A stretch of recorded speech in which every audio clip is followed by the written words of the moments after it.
looking I don't for even know where the clapper went to. It's up there, but we always keep it. Hi, I'm Zane Complains. I'm killing time until Willa sets up the Instagram live feed. And she's actually going to... Are you going to really erase and redo? Well... No, we're not going to erase and redo. Come on. But this is... Okay. It's last week. Last week's Sandwich Saturday. So this is actually week 9. It's week 9. So I misposted that today's week 8. And we're going to post the Instagram? Yes, we are. What? Well, it's... I don't know. Your iPad's doing... Hello? Your iPad is doing a thing. My iPad's doing a thing. There you go. You know, technology today allows us to do exactly what we're doing, and we're thrilled to be here. This is a very special Sandwich Saturday. Bear with me for just one moment. Alright. Yes, my love? I can make this work if you give me your cell phone. If you give me your love. Here you go. This is my cell phone. And there you go. There we go. Right? See how we work together? Where's that beautiful meat fork that we bought at... third drawer down. Third drawer down. Yeah. I thought that there were... Yeah, hold on. No. So in the top drawer or in Knives. I don't see that fork. Oh. Hold on. Did I put it in the thing? Well, here's the original one. Oh, the smell is killing me. In a good way. Killing in a good way. I want to find that meat fork there. I would hate to lose my husband over a meat fork. No, you're not going to lose your husband over in anything. Can't get rid of me that easy. All right. We're ready to rock and roll here. Okay, I'm just going to... Episode 9 of Sandwich Saturday. So Will and I have had a life-changing few weeks here, ever since Czech TV here in Victoria, British Columbia, on Vancouver Island, featured our How to Make a Pastrami. Yay, we're live on Instagram Live. Welcome, Instagram Live people. Welcome, Facebook Live people. This is how you make a pastrami sandwich. Well, this is actually just the end part. So, originally, let's go back in time. Look, it's Willa Bradshaw rocking the Duff shirt. Team Duff, all about the Team Duff. And where's this shirt from, Willa? This shirt here? Yes. We got it in, this is a hot dog shirt. So we got in the U.S. Yes, at the store? At the DeKalb Market in Brooklyn, New York. So Will and I did a road trip. We went to my cousin Neil's son's Max's bar mitzvah. And we went into our Brooklyn escape, our first time in Brooklyn. And Willa found on the Google this incredible market called the DeKalb Market. We bought the shirt. Actually, we bought the shirt before then, but we wore it at the DeKalb Market. And the guy at the J&J Seafood spotted the shirt. The owner, I think his name was Jason or Jay. It's a J for sure. Don't even. Thank you. I can't even because I'm back. And came over and sat with us and showed us the best time. If you get to Brooklyn, go to the DeKalb Market. Fantastic stuff going on there. And if you're in New York City, Schaller and Weber carries our mustards. That's right. Say hello to Gary. Gary's my brother from another mother, and of course, Jeremy Schaller as well. We shot an episode of Guy's Big Project in New York City at the wonderful German deli, my favorite in the city. Anyway, we're getting into a digression. Yes, we've digressed quite a bit. Well, we set up the t-shirts. We did, and we set up the cameras. And that's right. and now, what's this bready thing going on behind us? So I am attempting, and I say attempting because for the first time ever. Well, for the first time ever, and B, I don't think my sour worked. What does that mean, your sour work? So I'm making rye sourdough bread. And making rye sourdough bread. And for me, she's making it for me. And so last night I did the prep work that goes into before you make the bread, you make other things apparently. So I have my sourdough starter So there's been a going. huge craze on the internet since the pandemic started for making sourdough bread. Yes. Willa made a variation on that of rye sourdough with That's some right. input from From Duff. Duff was my the man himself. my guiding star. Boom! That's letting right. me know that I wasn't completely effing everything. So Duff is good at that. You got some comments. Monica Johnson's in the house. Joanne Kudalakis. Hey, Joanne. Nice to see you. Sherry is here. Jen Goodman is here. You want this? No, it's fine. You good? Okay. So, anyways, I made my rye sourdough starter, which smells yeasty. Smells sour. Yeah. So, I think it's. I mean, to me, I it's perfect. thought it was right, but when I tried to make what's called a sour for making sourdough bread, where you mix more flour with a little bit of your starter and some water, and you let it kind of grow overnight, it didn't grow. That's my surprise face. So it didn't do what it was supposed to do. It didn't look like it was supposed to look. So instead of just tossing it out, I decided I'm just going to try, because the only thing that I'd be wasting would be a packet of yeast and some flour, which I get it. Like those, there was a time when those were in very, very short supply. Joey Salmingo, the hat is back. The hat actually never left, Joey. You'll see it actually featured on our refrigerator over here. And this hat, I really appreciate you noticing this, because it actually is the first time I've worn the hat on this it's true. Facebook Live. I actually wore it in Victoria at Capital Iron when we did our pastrami demonstration. That's right. And when you're slicing deli sandwiches, brother Joey, hey, Monica, my old public school friend Monica Pontiano is here. Monica, thanks for coming on the show. So Will is making. So anyways, I'm making the bread. For a future episode. Exactly. So I made the sour last night and the old last night, which is the old is old bread that you soak overnight in water. Can you show us that? You squeeze the water out. Yeah, it now looks like oatmeal. Hey. It looks like that right now. It's a gorgeous measuring cup. Where'd you get that measuring cup, Willa? We got this in Victoria at a wonderful cheese shop. Yes, Castelli's. Castelli's. Is that it? No, I don't think that's it. No, that Shirelli's. Shirelli's. Incredible cheese shop in Oak Bay in Victoria, BC. If you get a chance, go and check them out. Yeah. So anyway, so I mixed it up, and then I mixed everything up. It's just on its first rise right now. I have it. It's really doing something. So rye bread doesn't take that long to rise, so it's on its first rise. I feel like it's doing something. So rise up, rise up. I just have it in the oven with the light on and a bowl of boiling water underneath it, which is how my mom taught me how to rise bread, riser bread. She raises great children and great bread. Jenny Bradshaw is a force of nature. Actually, can we show them the oven cam? Not yet. We don't have the oven cam technology, No. but when we sign our big broadcast deal, you'll be. Yeah. So anyways, this is going to rise for an hour, and then I'm going to form it into a loaf and rise it in another hour, and then I'm going to bake it and fingers crossed. And if it works, and I didn't completely mess it up, we'll do it as a episode. But for today's purposes, we're actually going to use Janice Mansfield's rye bread. That's Janice is the brilliant baker and chef who made our custom loaf of rye bread.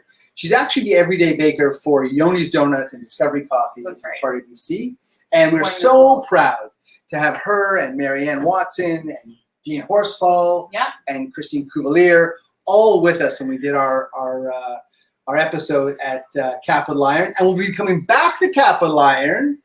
Watch our Facebook page, subscribe to our newsletter, and you'll find out when we'll be back in Victoria, slicing, cooking, and sampling our mustards live for you at Capital Iron. And we couldn't be more excited. It's true, we couldn't be. Monica says that she thinks the cat's hungry. Can you hear Ella? Can you hear our background singer over there? I mean, it's not hunger, it's just attention-getting behavior. This is what we get from Ella. She's a very verbal cat. She really loves to sing out and to join us. She's just part of the conversation, and thanks for noticing. This is going to be a very simple show because, as I say, this brisket is actually one of the ones that smells good. Doesn't it smell nice? It smells so nice. When we have 6G going on, you'll be able to smell it at home as well. And Monica says, do you ever publish your recipes? Well, actually, Monica, I'm glad you asked. We actually did this whole recipe live on our Facebook Live. It's now on our website. Yeah, that's right. And on our YouTube channel. It's not as well lit as the kids would say, lit. This is where the graphic comes up with the lit. Right? That's the graphic right there. Graphic department right here. That's right. Crew, director, lighting director, sound. Hey, Daryl, nice to see you, brother. I need to get some of your mustards. Well, www.kaplanskis.com. We've actually got a $10 flat shipping to the U.S. That's $7. $7 in U.S. dollar terms, $5 across Canada, only for the month of July. When it's gone, it's gone. Yeah. We are so pleased and so grateful for all the people who've been ordering our mustards and across North America and around the world, in fact. Joanne's friend David in England has ordered 2 times, and she even sent him a t-shirt as well. So nice. Joanne, you're a really good friend. We really appreciate it. Hello, Tony. I hope Tony's watching as well. And I promise Penny, I will show you the results of the bread, even if it fails. Excellent. We'll post that as a comment. So what's going on here? So what's going on here is that Willa and I hand-cured our briskets. That's right. We engaged, let's show them the graphic. Oh. This is our high-tech graphics we have for the graphics. Brisket Babysitting Club. That's right. And so this is a riff on the Babysitting Club, which I was never aware of. Until the Netflix promo that you saw, and you're just and I was like, what is you this? copied that. Well, because there's not too many babysitting clubs in the world. Not enough babysitting clubs. Aha! And we've invented the Brisket Babysitting Club because it takes 2 weeks, well, a week and a half of turning and working that brisket in our cure. Actually, we've got some great news for you. We're actually going to formalize the Brisket Babysitting Club so you can order our own cure, our custom, proprietary, mine only. Can't buy this on the shelf. Also, our spice. Let's show them the spice. Oh, yeah. We've received this at Mustard HQ. It's now here at our West Coast headquarters, which is where we're coming to you from right now. This is, we're not going to show that. There we go. This is my own proprietary, our own proprietary brisket rub. And tell them how awesome our apartment smells right now. It smells, you know. Even though this was like taped up, it smells better than the deli. If that's allowed. It smells like the deli, actually. Well, right now it does with the with that brisket steaming behind us. So let's show them what we've got here. So Monica wants to know how much for the we're thinking. I don't know. For you, special price, Monica. We haven't decided yet. Right. We are going to use the same size jars, so we'll be able to put the jars inside of our 4-pack box, which Willa designed herself. She also did our label designs. She did our website design. She does all of our T-shirt designs. We actually have a really cool shirt coming out, a limited edition. Once it's gone, it's gone. We won't tell anything else about it. Yeah. Super top secret, but keep your eyes open. Should be up this week, actually. And it's very local to Vancouver Island, but everyone's going to enjoy it. Where was I? So we cured the brisket. Yeah. It took us a week. We roasted this brisket. So this is pastrami. This isn't smoked meat. The number one question we always get asked in the deli is, what's the difference between corned beef, pastrami, and smoked meat? And here it is. Do you remember? Have you heard this enough times that you can say it? I can try. Go for it. So corned beef is boiled. It's a brisket that's been cured and boiled. You're right. And then pastrami is baked. It's a brisket that's been cured, spice rubbed, and then roasted in an oven. Yeah. Baked, you're right. And then smoked meat is smoked. That's right. So it's the same brisket as pastrami, spice rubbed, but instead of roasting it in a regular oven, it's roasted in a smoke oven. So when you make corned beef, totally off topic, I know. Not at all. When you make corned beef, on top. So this actually is the top. You're doing the same brisket babysitting club. And then at the end, you're not putting the spice rub and the sugar on top, right? But do you spice the water that it's been boiled in? Willa, this is a great question, and you're exactly right. Yes, so you'll use pickling seasonings to boil the brisket for corned beef. So there is no alternative method to curing the briskets. Okay. This is the dry rub method. Right. There's also the immersion method. And quite often with corned beef, Mhm. they'll cure it, pickle it, or brine it. Those three words mean all the same thing, cured, pickled, and brined, in a bath. And that bath will have bay leaf, mustard seed, coriander seed, Right. and typical pickling spices. Huh. But if you choose the dry cure method, which you could, for corned beef, Will is exactly right. You'll then use the pickling spices in the water that you boil it in to impart it with some flavor. Because, and Will has actually touched on a really important point here too, which is that the brisket itself, as corned beef, will have a lot less of that really grab you by the throat and shake you around kind of flavor that you get from the heavily spiced rubbed brisket. I'm a flavor fiend, and I love big, strong, bold flavors, and that's why I went with smoked meat when I first opened my restaurant on actually in the Monarch Tavern, and never really served corned beef until much later on in my journey. And then, well, that's another story altogether. Phyllis says she loves seeing you in your deli hat. Phyllis, I love seeing you any which way, but I appreciate the compliment because I really feel at home in this deli hat. I really do. And when I see the men and women who wear this hat in food service, I feel a kinship with them, that we're all one. Actually, this was part of my journey with Schaller and Weber that we talked about at the top of the show. When we filmed the episode of Guy's Big Project in their incredible German deli, when I walked in and saw Gary wearing, he's the manager at Schaller and Weber, wearing my hat, this exact hat. I mean, I'm wearing his hat, and all the guys in his deli wearing the same hat. I really felt that sense of, unity and brotherhood. I mean, sisterhood too, with the women who wear the hats too, and it really does connect me to those folks. Plus the fact that I've got total COVID hair going on right now.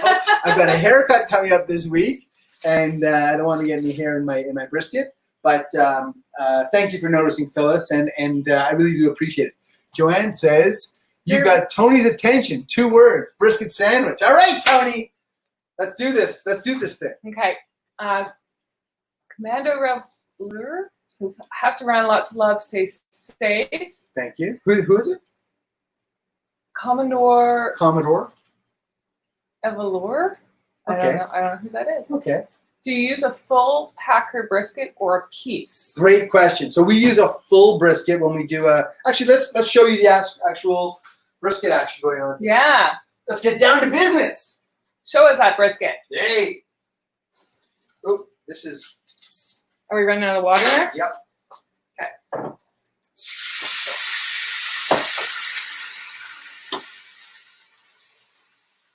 So this is our brisket, and you can see that we actually made hash with it the other day. So we cut off a small piece of it. So the brisket typically would extend out this way, but maybe from this side you can see a little bit better that there's the fatty upper portion, which is called the decal, and then there's the leaner under portion, which is called the plate. And so we never separate the briskets. Often they're called doubles or singles. We always use a double. Why? Tyler's flavor? That's the one! Yes! I was a little bit worried. I put her on the spot, and Willa nailed it. She always does. I knew you'd come through for me. So this was our homemade brisket seasoning that we put on top that we have shown, and Monica asked for our recipes. We are happy to share our recipes. As I said, you can find the full brisket curing. Actually, I was very honored. Danielle Domovsky, who's one of the world's great barbecue champions, pride of Barrie, Ontario, currently living in Florida. Danielle, please stay safe with your family as well. We love you. Watched our brisket episode and took notes. What an honor that is, isn't it? It's wonderful. When the best of the best watch us and learn from us. Come on. All right. This is my F. Dick knife, which is a wonderful chef's knife, but I typically don't use this one for slicing. I love the feel of the knife in my hand. What's the level of difficulty of making a brisket at home? So the level of difficulty on 1 to 10 is a 0. Really. If this guy can do it. I think finding the brisket is the harder. Okay, that's right. Find a butcher who understands how to prepare the brisket that you want to have. And this actually was a bit of a challenge for me. My go-to butcher in Toronto, I asked him 3 times for a brisket, and he kept trimming all the fat off of it.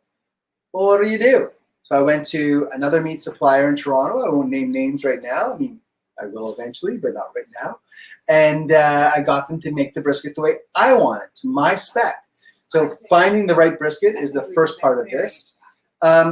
If you use my cure, so for example, Pat O'Neill and Matt Barham are both members, bona fide members, founding members of the Brisket Babysitting Club.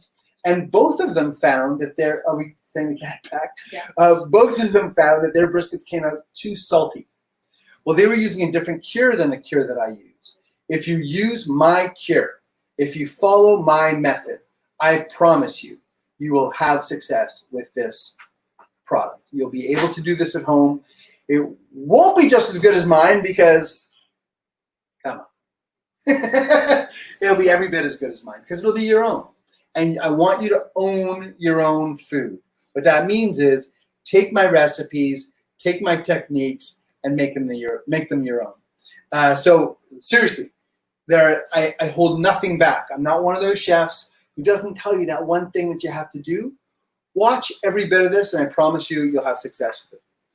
And Dave Parker confirms the fact that Diva Q rocks. Danielle Domofsky, also known as Diva Q, the only Canadian to be a champion at the Jack, which is the Invitational Barbecue Championship that only other barbecue champions are invited to. And Danielle won, I believe, in 2 categories. So she is absolutely, objectively, a superstar in the barbecue world. She also had a show called Barbecue Crawl, I believe, which was magnificent. I'm going to use a new slicing knife. Ooh, a new slicing knife. Where did we get that new slicing knife? Oh, man, I don't remember the name of it. And unless they're paying us, we don't say their name on TV. Oh, well, we got it in Victoria. You got it in Victoria, BC. That. That's true. That's true. And if I can get the package open, I'll be even oh, wow. happier. It's like a... It's like secure. Mm.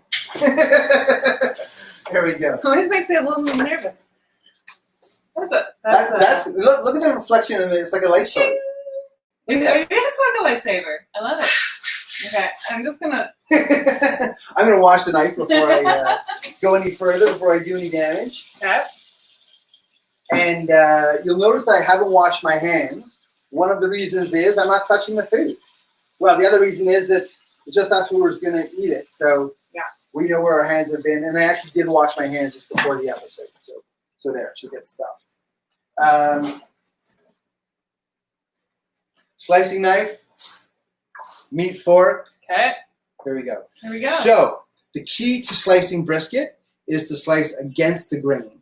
And it's very easy to see on the brisket where the muscle striation happens. So you know that it's going this way, so you're going to cut it against the grain.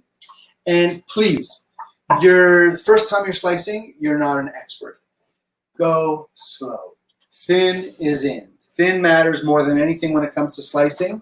And you want to use the back of the knife, the back of the fork as your guide. Naomichi Kobayashi is the greatest meat slicer in the history of mankind. I'm not going to dispute it. Thank you. And if you want to dispute it, you can come here and just talk to me in person. We can have that conversation as long as you want. Naomichi Kobayashi is the greatest meat slicer in the history of mankind. And he didn't start out that way. On his first days in the Monarch Tavern, he had to go slow. And then eventually got really fast. And hearing the knife click along the back of the fork was mesmerizing for me and for many others who love to watch that man work. So you slice and peel off. Slice after slice. And this is the plate, which is quite lean. So you see the lean pieces of pastrami falling off the knife. And you want to see them sort of folding over slowly and beautifully. Why don't you put the toast down? I'll put the toast down. I was going to ask you, because I don't know if you actually explained our little pan lid. Yes, good idea. Well, why don't you explain the steamer, the That's our ghetto steamer. Our ghetto steamer. So I'm just going to maybe bring it forward and set it in front of your beautiful slicing. Just Yeah, for a that's second. what you want to do. I know, and no one wants to see this, but I'm gonna do it anyway. No, they do because part of the magic is that you need to steam the brisket, and you won't have a steamer at home. So this is a very simple, easy way to do it. That might be hot. Is it hot? No, it's okay. So this is our roasting pan lid. This is our baking slaughtered rack. And then in here, there's some water. This is our AMT pan that Carmelo Vatichino sent us, the greatest pan on earth. Yeah. And so you just fill that with water, and make sure you keep the water being filled because you don't want... Unlike what we did today. Unlike what we did today, but it's just maybe why we smelled so much. No. Well, it smells a little bit on the Cajun blackened side. So anyways, the smell is great. It will... That if it does burn, will impart that burn smell as well, and you don't want that. And am I making 2 sandwiches or 1 sandwich? Well, we only put down 2 slices of bread, so you're making 1 sandwich. Okay. So this is probably, we used to serve a 6-ounce sandwich in the deli. The fresher size would be an 11-ounce sandwich, and this is probably just slightly over a 6-ounce sandwich. Mostly on the lean side. When we're in the restaurant, we can offer lean, medium, or fatty sandwiches. And there's some really lovely comments. Anything flattering? Anything I can... Sigal Rowan. Hey! Oh my God, I miss your brisket so much. So Ronan is an accordion player, and he used to come into the deli, and I would make him play for his lunch. So he would play the accordion, and I would feed him, and it gave me so much joy.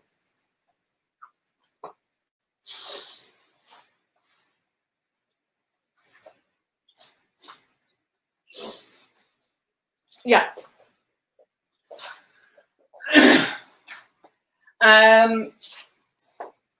Let's finish the sandwich. Yeah, it was music in the restaurant was always really important to me, and then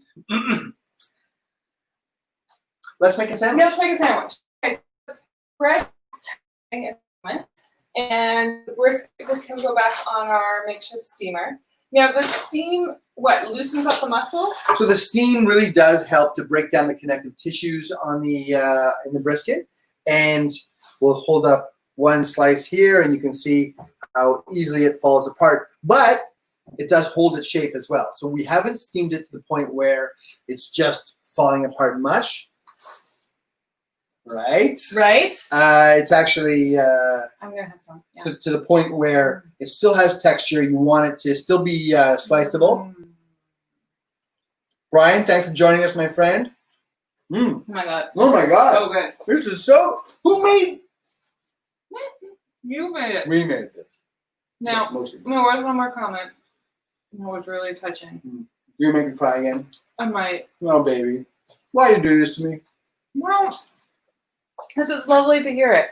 So, Oh, wait. No, sorry. Nope. Go ahead. Sharzan 20 says, my son used to stand at the counter and watch your staff slice smoked meat and get samples. This is... There's an old saying that if you hang around you hang around the barber shop, you're going to get a haircut. You hang around the deli station, you're going to get fed. Yeah. Tom Allison says, I'm so hungry now. Where can I get a good sandwich? Like in Toronto today, and I don't want to drive to the airport. Tom Allison is one of the great political operators of our time. A friend of mine from back in my Queen's Park days, and still to this day. Tom, just for you. So everybody else, plug your ears. Just for you, I will tell you. Is that Good. toasted? That's good. Sumilicious up in Markham is fantastic. The smoked meat sandwich at Sumilicious in Markham. It's up at Steeles and Markham Road. Phenomenal. The only issue that I have with them, there's one. Come on, people. If you love your customers, feed them the best mustard that you can. What's this crap you're putting on your sandwiches? And come on. But seriously, Sumilicious, Tom, thank me later. Mike Siegel, Magic Mike himself, sent me the same message last week. I sent him up to Sumilicious. He's on fire. Yeah. Alex Max says, what was the timing for the cook? Actually, Alex McFarland. Oh. So typically, Alex, we go 10 hours at 220, depending on the barometric pressure, the prevailing winds, as well as the... And then we steamed it for how long? An hour? There is a certain amount of art and science that goes into this. So Alex has asked a very important question, and there's a certain feel that comes along with knowing when the brisket is right. And Willis brought that up too. Yes, we need a drink. Yeah. Tofino has the best tasting tap water. Thanks to our First Nations, all of our tap water comes from Mears Island. And it is really the best tasting tap water you will ever have. So again, to answer Willa's question and to answer Alex's question, the length of time that you cook the brisket and the length of time that you steam the brisket are both variables. It has to do with the size of the meat. It has to do with the temperature of your oven, the temperature that you're steaming at, the style of steamer that you're using. You know, we made this makeshift. We used a roasting pan from Willa's parents' apartment as our cover, but there was steam that was escaping from the side, which is one of the reasons why the steam boiled down as fast as it did. So there's all kinds of things that will go into this. And as my friend Aaron Franklin likes to say, the way to make good the way to make good barbecue is to make bad barbecue. Exactly. Phew. Oh my goodness. You're on fire today. No, you're doing great. I feel like I got that one wrong. You did great. And it's absolutely true. The way to make good anything is to make bad something and to keep trying, because you know what? Nobody starts out doing this. This is generations in the making. My great grandmother, Molly Goodman, used to make corned beef sandwiches and tongue sandwiches for the schmutta workers in downtown Toronto. God's honest truth. The Emmis, as we say. My great-grandfather, Schneezelman Kaplansky, Schneezelman Duchman, I should say, was his last name, used to be a kosher butcher in the Kensington Market area of downtown Toronto. This is in my blood, and this is something that took me years myself to perfect. So, you know, give it a shot. Let's see how it happens. Derek Goodchild, Derek was a competitor on Food Truck Face Off. Derek Canal says, attitude, hey there from West Grey, Ontario. Hey, love to see you there, Derek. And cousin Tammy's in the house. I know. She says, I can't stay but love you both. Make cauliflower mock potato salad using best mustard in the land. Hey, so speaking of best mustard in the land, yes. Which mustard do you think we should put on today? You know, because it's your favorite sandwich, I'm going to say spicy. Yes. Thank you, baby. Spicy mustard. Now, the truth is, this sandwich doesn't need mustard. There's so much flavor going on, as Willa will tell you. But and no butter. Please. I'm just. No, you're right. Joe Perkins, when we did our show with him, says no butter, and all my Hamisher friends about butter. It's a shanda to put a butter on a sandwich. Oh my God. Yes, we typically don't. But you know what? If it's your sandwich at home and you want butter, put butter. You want mayo? Put mayo. You want cheese? Put cheese. It's your sandwich. Here in the Capshaw Studios kitchen, we don't use butter. We don't use cheese. Now, Corey Larson was wondering if there's any kind of way to adjust for elevation. Well, Willa joked she laughed when I said it. But when I said the barometric pressure does matter, it actually does matter. And we used to adjust the temperature of our smoker in the restaurant in the wintertime and the summertime based on ambient temperatures, outdoor temperatures. Corey, the answer is what I said to you earlier. You really do want to be able to test, see what it works for you at your elevation, and adjust accordingly. And don't be deterred by a mistake. If it doesn't come out the way you want, get back up and try again. I promise you can do this. And I promise I'm going to eat this too. Yeah. So Brisket GSCS says that he steams when That's Ed. Oh. Hello, Ed. I think that's Ed. When he steams when he does his cooking in his electric smoker at the restaurant. Steaming keeps them moist. And Sharzan25 says, I will never forget you offering to bring a sandwich to my son when he spent a night at Sick Kids because you were closed for a staff wedding when we stopped on our way down. Sorry.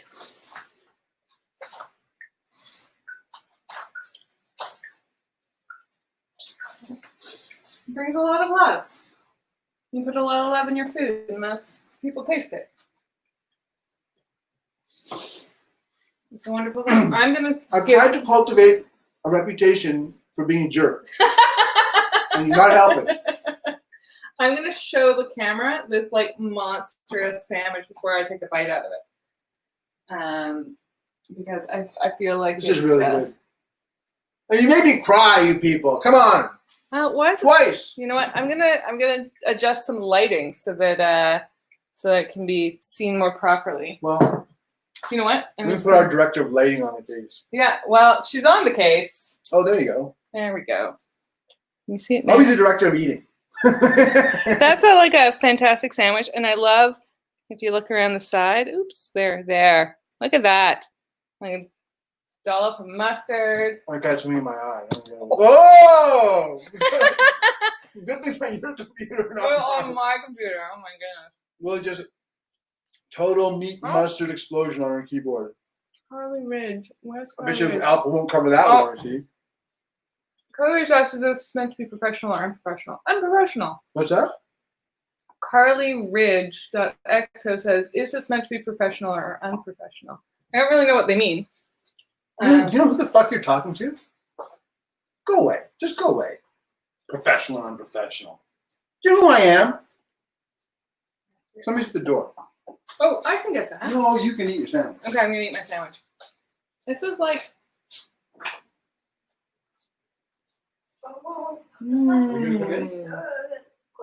We're doing our show.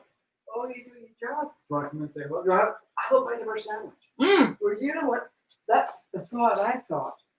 I got with those cookies. Yeah, do you want to decorate? And we can fix them.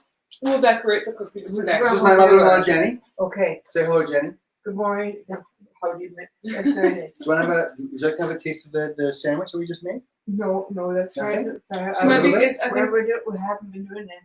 But the weather. Yeah. It's rainy today. It's pouring down rain and it's terrible. Well, so what are we going to do on a rainy day?